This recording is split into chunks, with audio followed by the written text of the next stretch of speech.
Правото на самоопределување на секој еден граѓанин без разлика каде и на која територија се наоѓа е една од темелните европски вредности.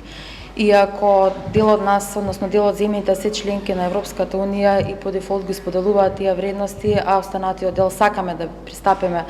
кон Европската унија, редно е тие и да ги почитуваме. Што се однесува на тоа каков притисок се врши кон македонците кои живеат во Албанија во врска со нивното изнесување на пописот, само ќе кажам дека тие имаат апсолутно право да се произнесат онака како што се чувствуваат, односно да се произнесат како македонци, и дека всушност една од заложбите за кои интензивно разговараме изминатиот период и сите и медиумите јавноста веќе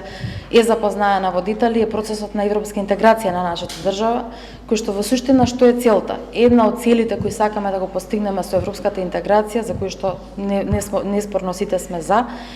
е дека сакаме многу скоро, од кога тој процес ќе заврши, Република Северна Македонија ќе стане членка на Алијансата, на Унијата, се извинувам,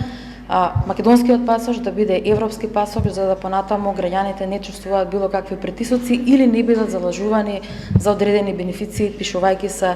како различна национална припадност од тоа што тие се чувствуваат. Така што интересите за граѓаните на Република Северна Македонија или за незините компанијаци без разлика каде живеат, повторно ќе кажам, се докажува со реални постапки, а не само со говори. Благодарам. Дали имаме други прашања?